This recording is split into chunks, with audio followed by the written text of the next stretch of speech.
बहुत समय पहले की बात है। एक छोटा सा गांव था जहां लोग बहुत मेहनती थे, लेकिन गरीबी उनके जीवन का हिस्सा बन चुकी थी। गांव की जमीन सूखी रहती थी और कच्चे घरों में रहने वाले लोग 2 वक्त की रोटी के लिए संघर्ष करते थे। उसी गांव में रामू नाम का एक ईमानदार लकड़हारा रहता था। रामू रोज जंगल जाता, लकड़ियां काटता और उन्हें बेचकर जो थोड़ा बहुत मिलता, उसी से अपना और अपनी बूढ़ी माँ का पेट पालता था। उसकी माँ अक्सर बीमार रहती थी और कई बार ऐसा होता था कि घर में खाने के लिए कुछ भी नहीं होता था। एक दिन रामू रोज की तरह जंगल में लकड़ी काट रहा था, तभी उसे अचानक घर घर जैसी एक अजीब आवाज सुनाई दी। रामू घबरा गया, लेकिन हिम्मत करके उस आवाज की दिशा में आगे बढ़ा। थोड़ी दूर चलने पर उसे जंगल के बीच एक टूटी फूटी झोपड़ी दिखाई दी। झोपड़ी के अंदर एक पुरानी चक्की रखी थी जो अजीब तरह से चमक रही थी। रामू समझ गया कि ये कोई साधारण चक्की नहीं है। अचानक वहाँ एक साधु प्रकट हुए।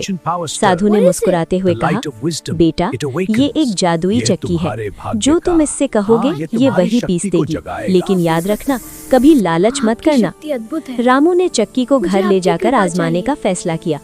उसने धीरे से कहा, चक्की, गेहूं पीस दो।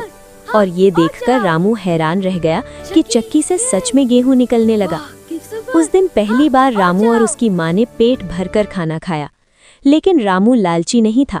उसने चक्की का इस्तेमाल सिर्फ अपने लिए नहीं, बल्कि पूरे गांव की मदद के लिए करना शुरू कर दिया। धीरे धीरे गांव में किसी को भूखा नहीं सोना पड़ता था। रामू की इस खुशी को गांव का एक अमीर लेकिन लालची सेठ दूर से देख रहा था। उसके मन में बुरी नियत आ गई।